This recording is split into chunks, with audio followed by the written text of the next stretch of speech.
When my phone buzzed that night, I didn't think much of it. My girlfriend often texted me small updates or little notes before bed. But when I opened her message, my chest tightened. It read, "I'm staying at my ex's tonight. Deal with it." For a moment, I thought it had to be some sort of twisted joke. But as I stared at the words, I realized she was dead serious. I didn't reply with the anger she was probably expecting. Instead, I wrote back just 2 letters. Okay. Then I set the phone down and let out a long breath. I wasn't going to waste energy begging someone to respect our relationship. If she wanted to throw it away so casually, I would help her make the exit faster. As I sat in the silence of my apartment, memories of our 2 years together flashed through my mind. The nights we stayed up talking about our future, the promises she made that I believed in, the way she swore I was the only one she wanted. All of that crumbled the second she chose to sleep at her ex's house and tell me to simply deal with it. I walked to the closet where most of her clothes still hung. With calm, steady movements, I began pulling them off the hangers and folding them into the suitcase she left under the bed. Each piece of clothing felt like another lie I had believed.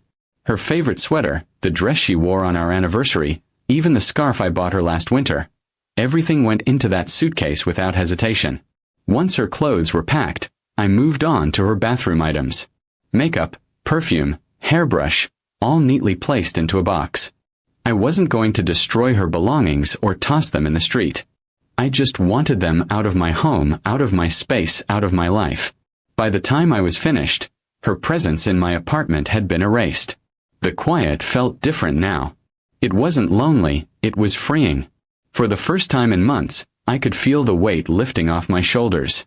Maybe deep down I knew something like this was coming. Her late nights, her constant texting with friends, her sudden need for space, all the signs had been there. I just refused to read them.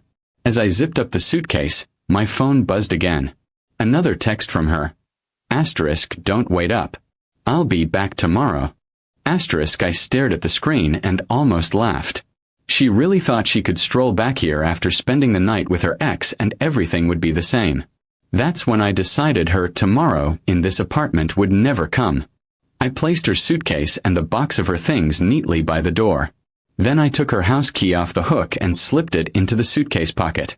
I wasn't going to deal with late-night arguments or tears when she came back. I wanted her to walk in, see her things waiting, and realize her choices had consequences. Hours later, I finally went to bed. For once, I didn't toss and turn. I slept soundly, knowing I had taken back control of my life. When I woke up the next morning, I made coffee and waited calmly for the sound of her key turning in the lock. But instead, I heard a knock on the door. She didn't even try the key. Maybe she had already sensed something was different. When I opened the door, she stood there, still in yesterday's clothes, her eyes tired but defiant. Her gaze immediately dropped to the suitcase by her feet. "What's this supposed to mean?" she asked, her voice sharper than usual. I simply said, "It means you don't live here anymore." Her mouth opened in shock, as if she couldn't believe I'd actually followed through. She tried to argue, tried to say it was just one night, and that I was overreacting. But I stayed calm and repeated, "You made your choice last night. This is mine." The more she spoke, the clearer it became that she never expected me to stand up for myself. Eventually, she gave up and grabbed the suitcase handle. I watched her drag it down the hall, muttering under her breath. But I didn't feel sadness. I felt relief. For the first time in a long while, I wasn't trapped in her games. I was free from the constant worry and disrespect. As the door closed behind her, I sat back down with my coffee and let a small smile form. It hurt to realize she wasn't the person I thought she was, but it was better to know now than later.